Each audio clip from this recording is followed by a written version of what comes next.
Ladies and gentlemen, Geri Petito. I'm not an addict, I'm just an ass. And in time, this too shall pass. I'm not an addict, I'm just an ass. Geri Petito taught the class.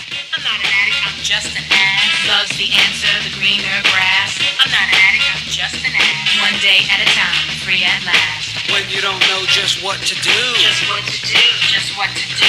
if what you're feeling is really true, Is it really true? Is it really true? just keep your ideas safe and sound. Safe and sound, safe and sound. That's exactly how change is found. Change is found, change is found.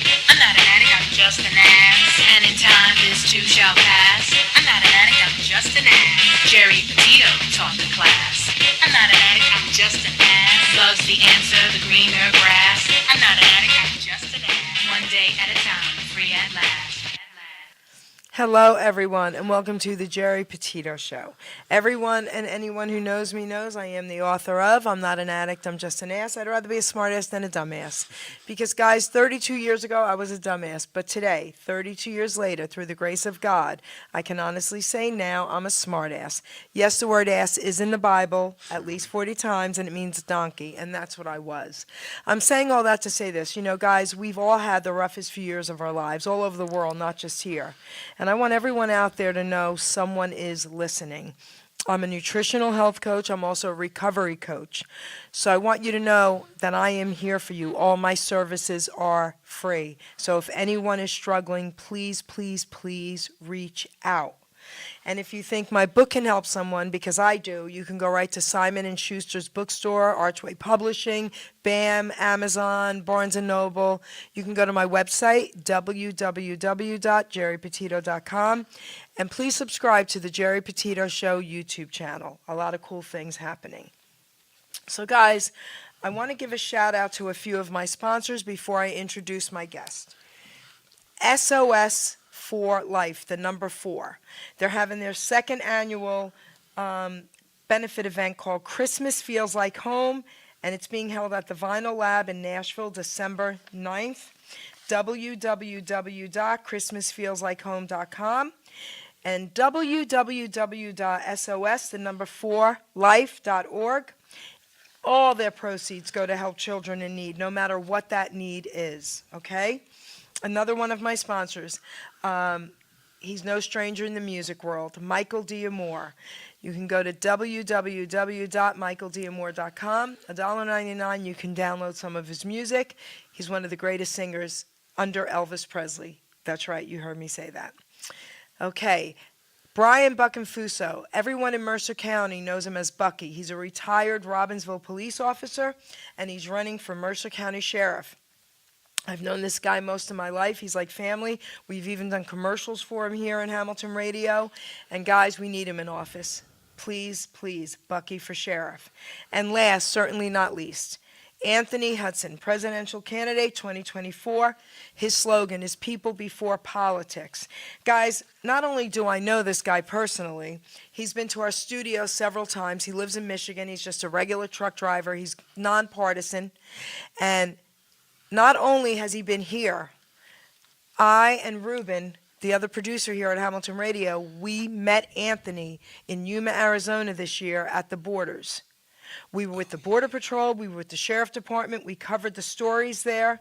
It was unbelievable. It was life-changing. So guys, I know this man personally, and again, he's just a regular guy like you and me. So, Bucky for sheriff for Mercer County, Anthony Hudson for president. Okay, 2024.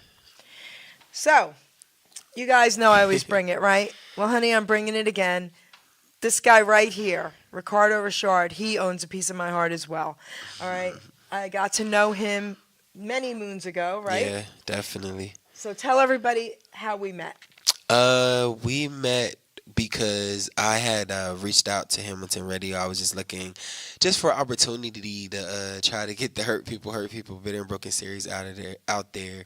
And I feel like we started talking because I was, I think it was the night that I was out partying and stuff like that.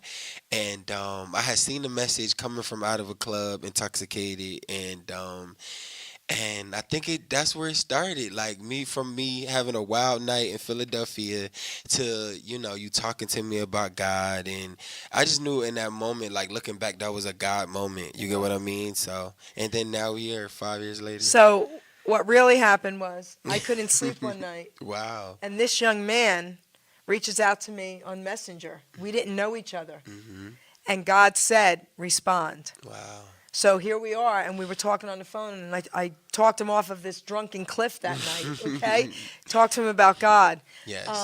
But this guy is phenomenal and amazing, and he's allowing God to use him. See, that's the thing. He's allowing God to use him. God doesn't impose on anyone. We all have free will. And this young man right here is doing God's work. Wow. So Thank his you. series is called Hurt People, Hurt People.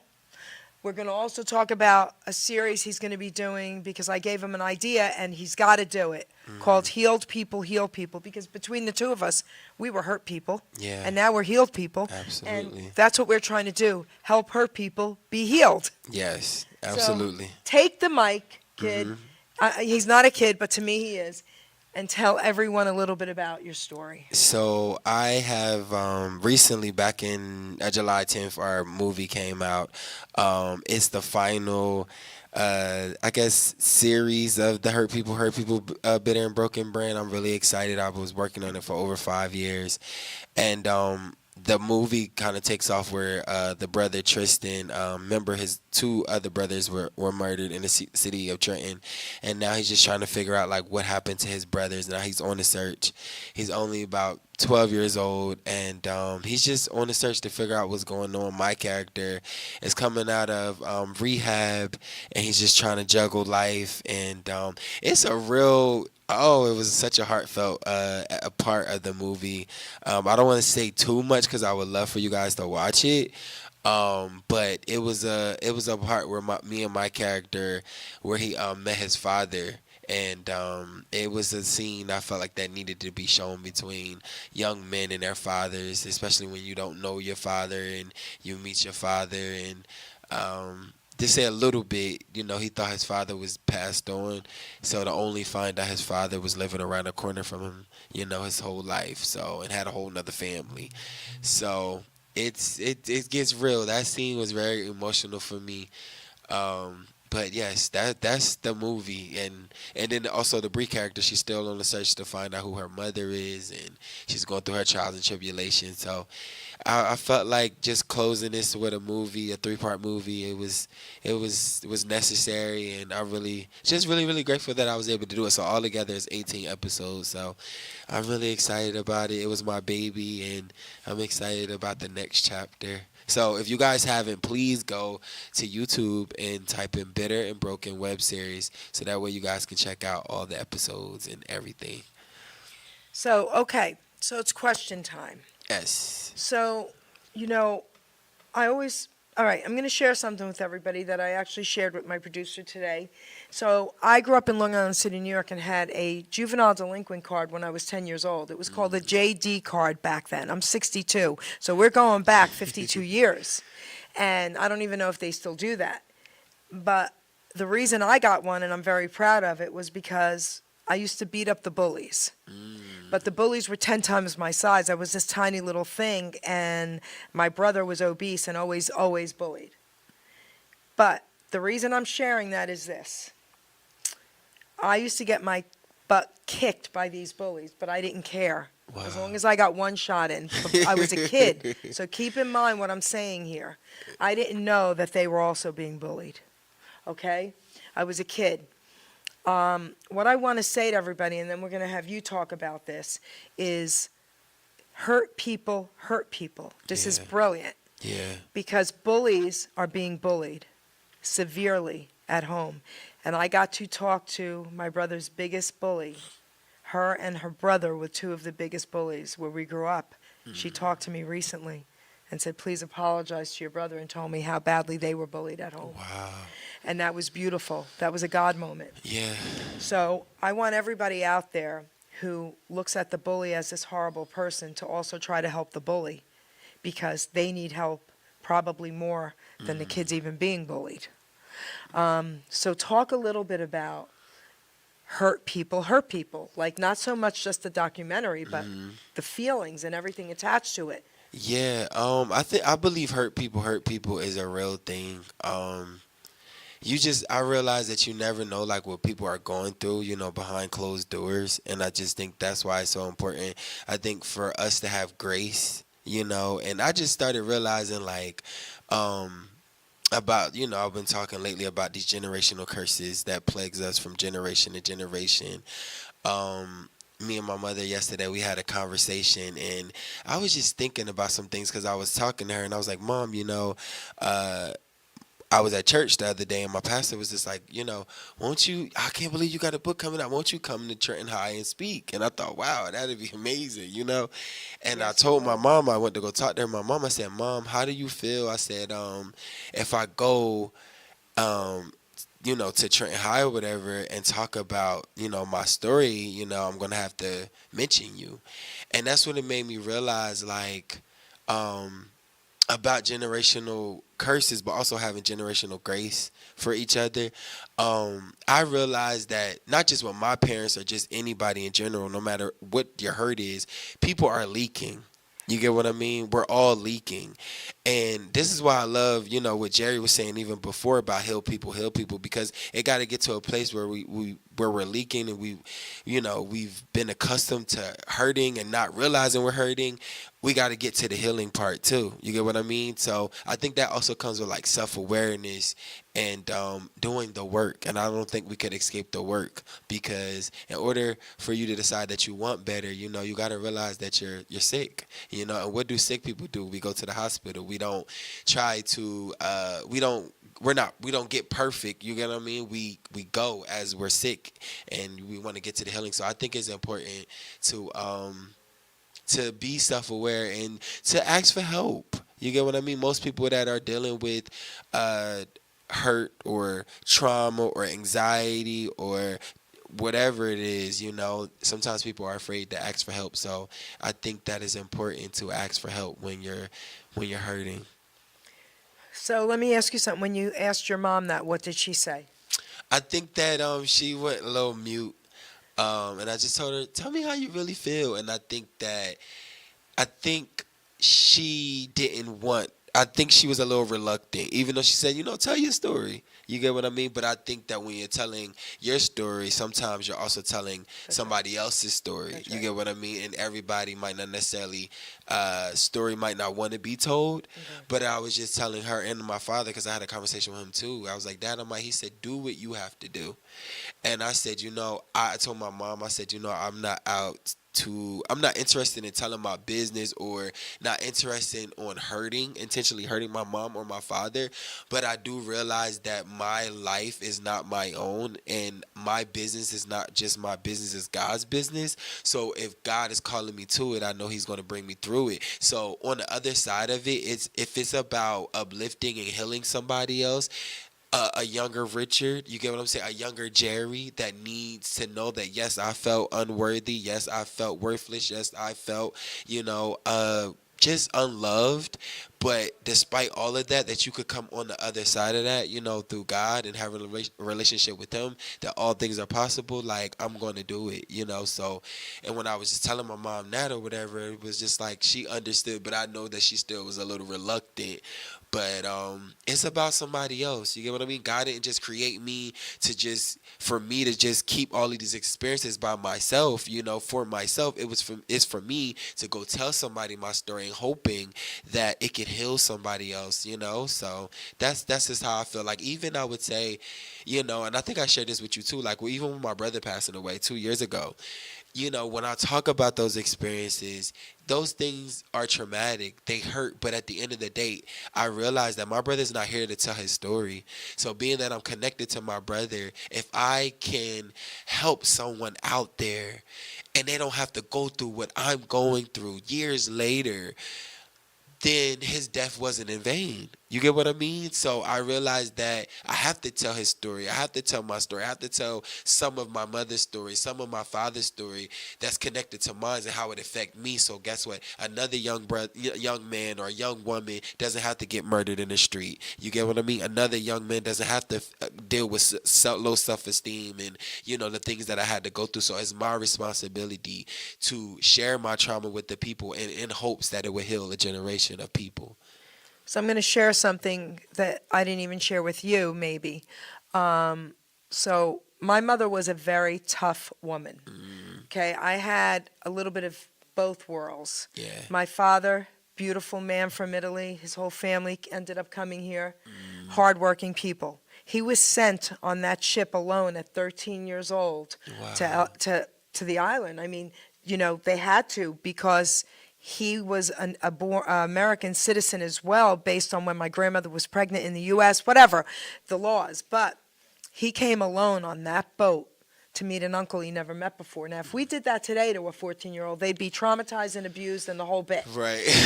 His family never saw any of that. They were just hardworking people and did everything they could possibly do, not only for their own families, but to help others. Wow. All right, but my mother's family, just the opposite.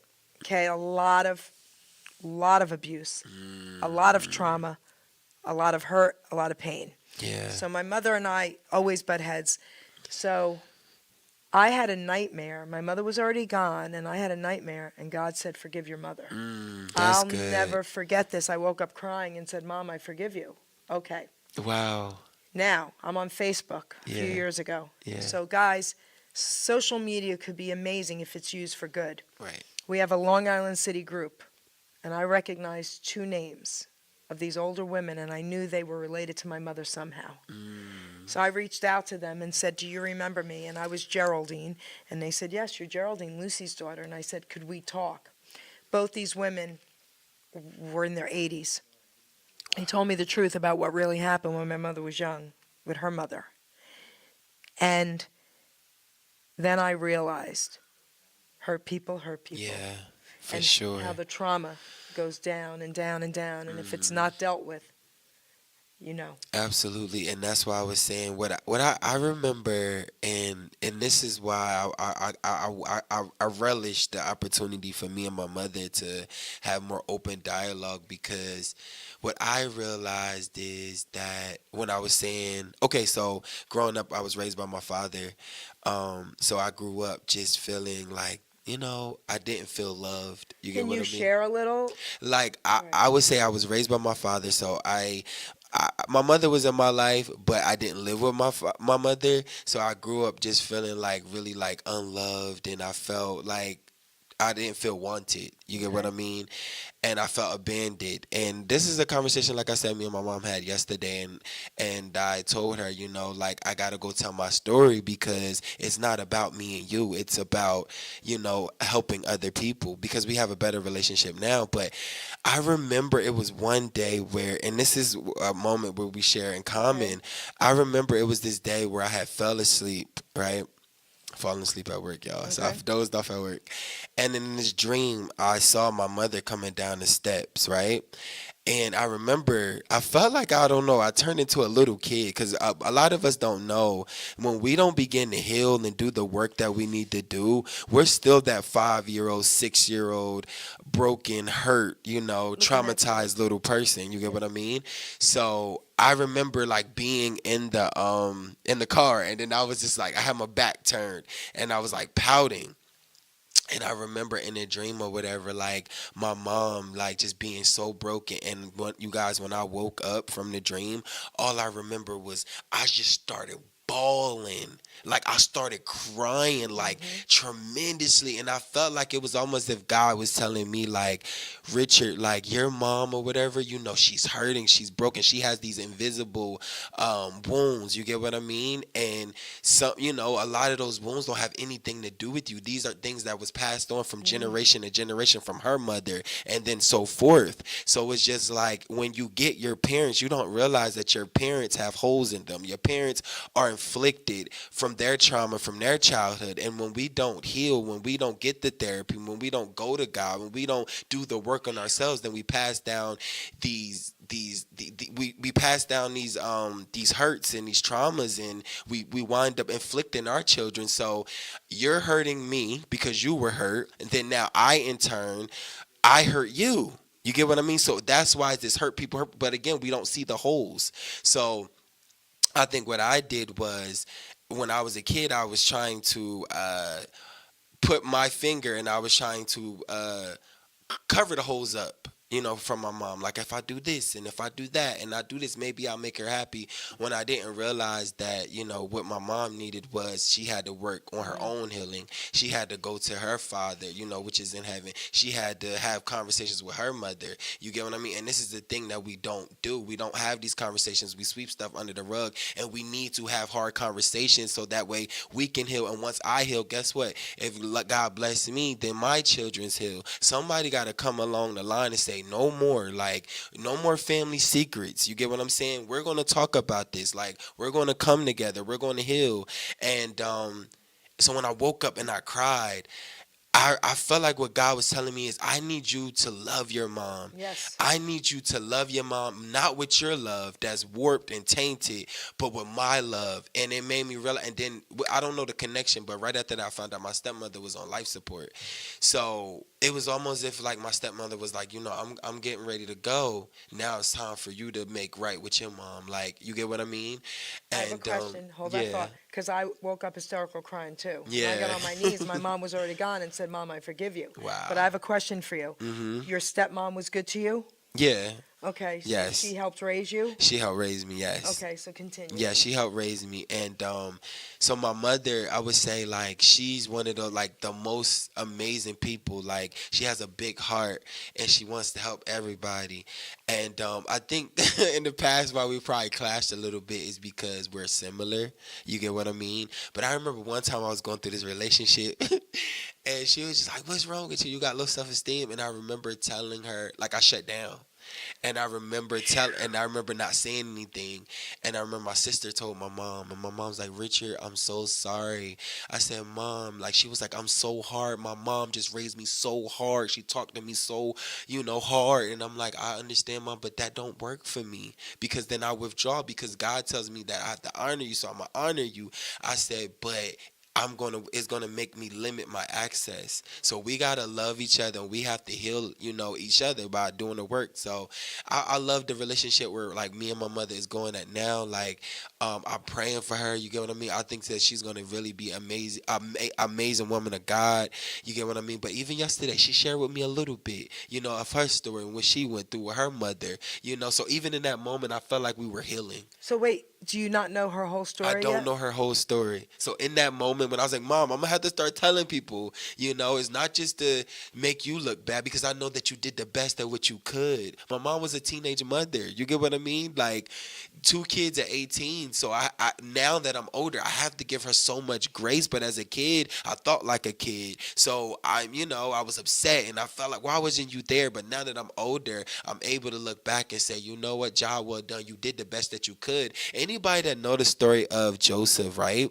If you know the story of Joseph, I'm not comparing myself to Joseph at all. But if you realize what he went through as far as being 17 years old, having a dream, telling his brothers his dream, and then going from his brothers being jealous of him and having sibling rivalry because he was favored by his father. Then he was thrown into the pits. They actually wanted to kill him. That's right. But I look at it, not just they wanted to kill him, they wanted to kill his dream. And anybody out there, if you have a dream, make sure sometimes you can't always tell people your That's dream, right. because guess what? What people will come do is they will come abort your baby. You get what I mean? So make sure that you protect your baby, you protect your dream, because everybody they don't always see your vision, but it's okay, because it's your vision. It's the vision that maybe God had gave you. I also want to say this other thing. When I was reading the Bible, it talked about Jesus and his siblings, and how his siblings, a lot of them they weren't even saved when he was alive. Some of them didn't really fully know who he was until after the resurrection. So I realized that even Joseph's brothers didn't know who he was. Sometimes I felt like a lot of people didn't know who I was, even in my own family, how different I was. Embrace your differences. And then we know the story of Joseph and how he, how he went to the pit, to the palace, and so forth. But in the end, he said, it wasn't you, what the enemy meant for evil, God meant for good. God sent me before you. So I look at my situation that, no, God, you allowed this to happen. You get what I mean? Because you were setting me aside and you were working on me. So, God, I thank you, even for things that I don't understand. So that was beautifully said, kiddo. Um, you know, I just wish everybody could really, really listen to what he just said because it's so powerful and it can help so many people. You know what? I'm going to read a small poem out of my book today. It's called Put Down the Gun. And the gun can be anything you're either ruining your life with or going to ruin your life with. Okay? Your drug of choice, food. It could be anything that's hurting you, right? Or if you're thinking of suicide, I'm begging you to rethink it. Okay? Listen to the words. I had to have this purple gun just in case my life was done. I kept it safe, locked in my room, 'cause I was filled with gloom and doom. Yes, there were times that I just knew if I loaded it up what I could do, but I kept on hearing that gentle voice, put down that gun, you have a choice. Life may seem hard at the end of the day, but that's when you need to really pray. Dear Father, I beg you to show me the truth. How can life be so bad when I'm only a youth? Get rid of that gun and go take a shower. Ask someone for help. You do have that power. Wow. And, That was good. thank you. But, we all have that power unless we're children. Yeah. See, children do not have that power. And I want to talk to the adults right now. If you've been abused and now you're doing some abusing, please, please listen to what he said. Because the children don't deserve it. Yeah. And somebody has to break that cycle. And,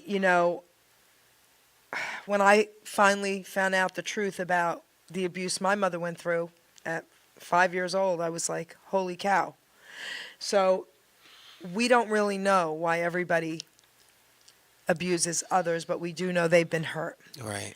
So any of you adults out there that are bullying or abusing children, please, I'm begging you to get help. Yeah. Because those children do not, under any circumstances, deserve that. And give it to God, because he will never leave you once you give it to him. Okay? I'm begging you. We've got to stop this abuse somehow. Absolutely. Yes. We need healing in the world. So I'm excited to be able to, promote it. You get what I mean? Like, I definitely don't feel, what's the word? Worthy, but I'm grateful that God makes me worthy. You get what I mean? So I'm grateful. But you are worthy because God made you. Praise God. There you go, honey. Imagine if he didn't, if he wasn't with us. Right. Absolutely. So true. Absolutely. Right? hmm So now, let's talk a little bit about healed people. What's happening? Come on. So again, everybody, make sure you guys go check out all the seasons, the episodes of go on YouTube, Bitter and Broken web series. So the book is dropping next month. I'm really, really excited about it. It's my baby. You get what I mean? I get a copy, baby. Yes, for sure. So I'm really, really excited about Trauma. Heal people. It takes place. It's four different main characters, but they're coming from the hurt people, bitter and broken world. So we have Bashir, who's again he's a preacher's kid, and his father, who's the pastor, and you'll see the ups and downs of their relationships and the family secrets. So those are exposed in the book.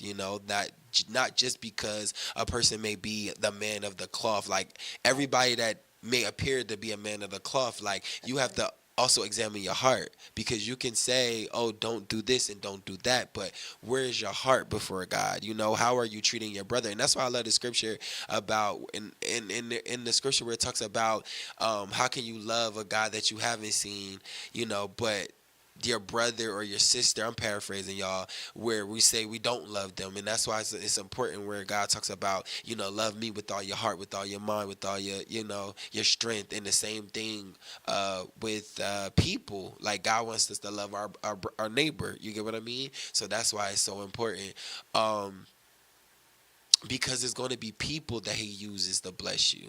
You get what I mean? So, and also I wanted to say, so is that character, and then it's Elite, it's Amari, and he's struggling with being a young father. He's coming out of rehab again, and because he wind up going back, so he's coming out of rehab and he's just trying to figure out who he is without the substance abuse. And then on the other side of the book is two other characters. So you have Tristan again. Now he's on the search of his mother. A mother's love is something so different.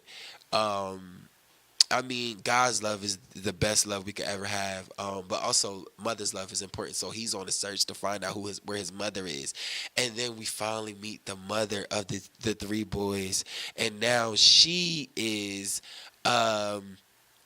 coming out of Trenton's sight after losing her two boys, and now she's just trying to pick up her life. So you get to discover like who she is and where was she when her two boys died, what happened in her childhood, why was she this type of mother, you get what I mean? And yeah, that's where a lot of the story is, and I could honestly say it's like some of the best work. I don't know I'm saying it because I wrote it, but Say it's it, just preach like, it, baby. it's, to me, it's trauma healed people heal people. The work is in the healing.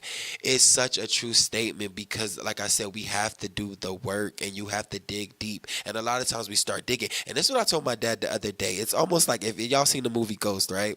It's just like when Patrick Swayze and Demi Moore, they were like sitting there and they were like in the mud and the clay and they were molding it and it was dirty and it was filthy. As they begin to mold it, then it turned into a vase. That's the same thing with healing. Healing is dirty. It's gritty. We got to have dirty conversations as far as our past. We don't want to dig up, but if you keep digging and digging and digging and you get to the healing, before you know it, you'll strike gold. But you have to get through the tears. You have to get through the heartbreak. You have to get through the rejection. You have to get through the fear. You get what I mean? And when you get through all those things, you'll realize that you'll come on the other side of a more refined, a more healed you. But a lot of us, we don't want to have the conversations. Also in this book, it talks about molestation. This time it's different because in season 3, we talk in the movie, it's talking about molestation and rape from a woman perspective. In the book, a little boy was molested. You get what I mean? And it talked about how that affected him growing up. So that's why these things are important. But again, if you don't speak up and you don't talk about these things, then people can't be healed. So I think that I'm just trying to shed a light on a lot of the traumas that happens across all races. You get what I mean? Not just in the black community, but you gotta speak up. You have a voice and you gotta share it and you gotta talk. And yeah, because it's time for us to heal. Don't be ashamed. Don't allow your trauma to get the best of you. Don't allow your trauma to bury you. So many people who might have been molested, or so many people who've been abused, sometimes they can't get past the moment. You get what I mean? And it is a horrible moment, but you can get past it and you can move forward and you can heal from the things that happen to you. So, I want to say something to you. I have 2 questions for you. Yes. The first one is this. The stories in your stories. Yes. Okay? Are they made up, most of them, or do you know people that have given you permission and this has really happened to them? It's so crazy because my stories, I would say, like, most of my stories are made up. You get what I mean?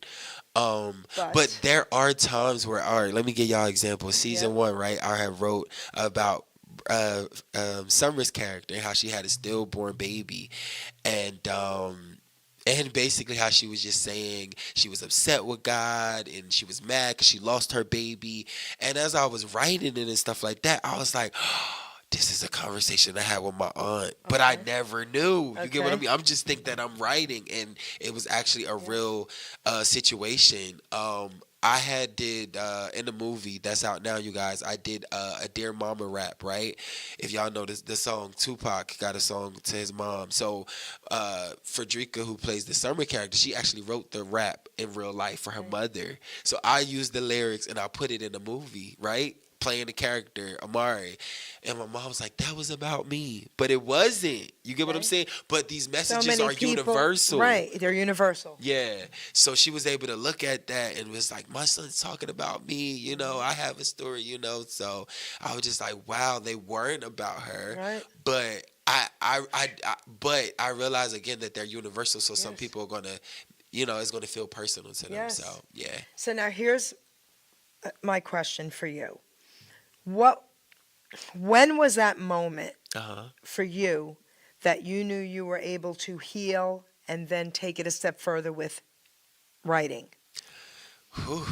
Wow. I think I started learning when I went to college that I could write. I think that's why that's why I would always say, like, if you don't know what you want to do, it's okay to go to school. You get what I mean? And take a couple of classes, because I came to the end of about to get my associate's degree. I was like, let me just take a drama class because I always wanted to do it, and that's when I discovered that I really knew how to write.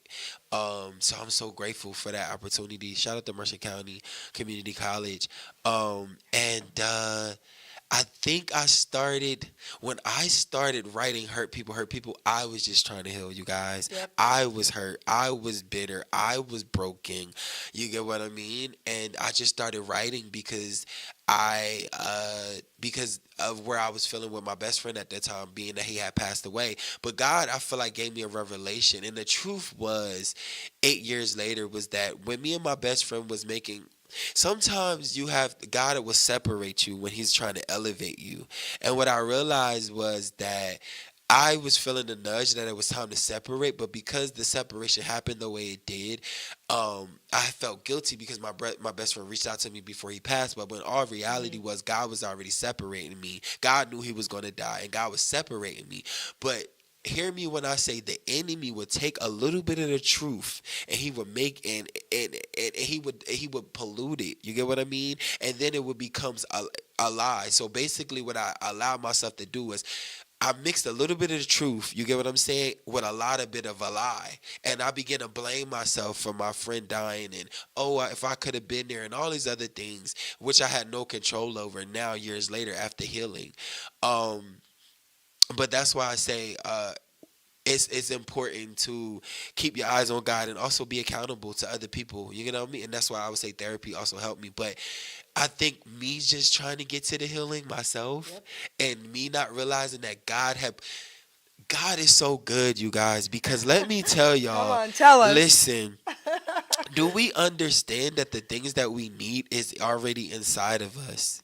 Imagine, right? I was reading my daily devotional. Shout out to Miles Monroe. I love him. He passed away years ago in a plane crash, but I love him. He talked about a seed. And he said, if I put my hand out and I asked a person, what do you see here? Most people would say a seed. He said, yes, it's facts, but it's not always true. He said, because, what you see is not all that there is. So he said, when you say you see a seed, he said, I see a forest in my hand. You get what I mean? He said, because inside of the seed produces a tree, and inside of that seed may produce fruit, and it may produce other flowers, and in those flowers produces more seeds, which produces fruits and flowers, Yeah. and so therefore, you get what I mean? So, and that's why it's important, you guys, to make sure that you're aligning yourself with people that can put good seeds in you. You get what I mean? Speak good things over your life. You get what I mean? And that's what I've realized, and I recognize that the things that God has implemented in me was already in me, but it took certain things to stir up in me for me to do the things that God called me to do. Because I believe, like in Jeremiah, he say, I already formed you in your mother's womb. So there was seeds already implemented in me from before I even got here. You get what I mean? Like, I was in my mother was in her mother, and I have seeds in me. You get what I mean? So, get around some good soil, some good fertilizer. You get what I mean? Meaning good people, the word, and all of those things to be able to produce, a great harvest. Beautiful. Beautiful. So, all right. We have a few minutes left. Why don't you tell everyone again, like websites, everything, and anything to get your stuff? And Yes, yes, come on. yes. Yes, so listen, you guys, again, I'm really, really excited. I want to thank Jerry for this opportunity coming here and talking about my book, Trauma Healed People, Heal People. The work is in healing. It's coming out next month. I told God, I said, God, I really pray that you allow me to take this book around the world. I just want to be a part of helping heal people. I just want to do my part, and in the end, I just want job well done from God. That's it. Yes. Again, you guys can check me out on Facebook, Ricardo Richard, Ricardo. Richard, it's Richard, but Facebook wouldn't let me be great. So Richard. You guys can check me out also on Instagram, Ricardo Richard, Ricardo, Richard. Guys, check me out on YouTube. Bitter, Bitter, the and sign, broken, Broken, web series. And check us out on Facebook, Hurt People, Bitter and Broken, the series. And you guys, it's a little exclusive. I'm working on my podcast. It's called The Valley Podcast. So I'm really, really excited about that. That comes out next year. I just shot my commercial and everything for it. So just be on the lookout for just more stuff from me, and just stay tuned. If anybody out there who got a dream, know that you can do it if you put your trust in God. And please, if you can, what I need more so is prayers, you guys. Your prayers. What the things that God is calling me to do is not easy. When I was in the city of Trenton recently, a couple months ago, I had a billboard release, and I started praying for my city, and literally I felt the weight of the city on me, and I've never experienced anything like that before. So please, if you guys can, please keep me in prayer. I would definitely appreciate that. I was not going to read another poem, but I think I have to read a little bit from another poem. This chapter in my book is called Saved by Grace. Okay? I'm just going to read little pieces of a couple of my Jesus poems. Just Okay. little pieces, Yeah. because, guys, listen to me. We want everybody to know that God is real. Yes. God will never leave you once you come to Him. But you have to put your faith in Him. Yes. And we've always talked about this. We have free will. So what comes with free will is our choices and our consequences, right? Right. So I wouldn't not want to live with free will. But there comes a point in time where we all throw our hands up and say, what's going on? We need help. Mm-hmm. The guy's right there listening. Give it to God. I'm just going to read a few bits and pieces from a couple of these poems about God. All right. So many religions have surfaced today. Most of us wonder which one's the right way. Being brought up Catholic, I wasn't a fan. I always struggled with listening to man. I just wasn't buying the crap that they said. My salvation's in Jesus, not through His blood He shed. Not sacraments and giving cash, confessional boots and Wednesday ash. These rules they speak of are all man-made. If you open the Bible, man's words will fade. You won't find them in there because God said it clear. You won't work your way into heaven, my dear. Okay? With So Jesus true. nailed upon that cross before His last breath He took, His words were spoken for us to hear. It is finished, and left us His book. I tell you the truth, there's only one God. When you take your last breath, He'll greet you and nod. I hope you are ready to meet Him that day. Want to hear Him say, well done, instead of casting you away. My works are just worthless. I'd end up in hell. That's why He sent Jesus. Now in heaven I'll dwell. Yes. Can I say one last thing? Oh, yes. Listen, Jesus is the answer, you guys. I want to let y'all know that, because even what Jerry say, I'm not ashamed that I used to turn up, I used to drink, I used to party, I used to be like the world, but God came and He snatched me up out of that. I remember I used to be turned up and I used to be praying like, God help me, because I didn't I couldn't get out of the lifestyle. You get what I mean? So I'm just really, really grateful, like, that God, I'm 2 years sober, 2 years celibate. You get what I mean? I'm completely abstinent. You get what I mean? I'm just focusing on Christ. So I just want to let everybody know. Again, I would be remiss to talk about all of these great things and not talk about my creator and the one that gave me life and that loves me, and I'm grateful because there was a time where I didn't feel like God loved me because of my circumstances. So keep the word hitting in your heart. Nobody could be able to take that away from you, and repent and turn to God. I just love what an open book you are. I just love it because when we share our stories, Yeah. it helps somebody. Yeah, So God laid that on your heart because he knew somebody out there was listening and needed to hear that, kid. absolutely. Right? Yes. So do me one more favor, everybody. Take this to heart. Don't judge anybody, ever. I don't even judge prostitutes. And I'm going to tell you why. No one grows up saying, I want to be a prostitute. Right. They were probably raped by an uncle, a father. They probably have little kids that they have to feed. Yeah. Okay, please don't judge them. Help them. I don't judge anybody. And you know what? There's somebody out there listening. God's putting this on my heart that really needed to hear this show tonight. So I want to thank you personally for being Thank so you. open and honest, okay? Because God is really using you. Thank you. And Praise God. we need more people like you, Ricardo. So Wow. I love you, and you know how love I you. feel, baby. Yes. Okay? So, guys, please, please share this show. Producer, take us out.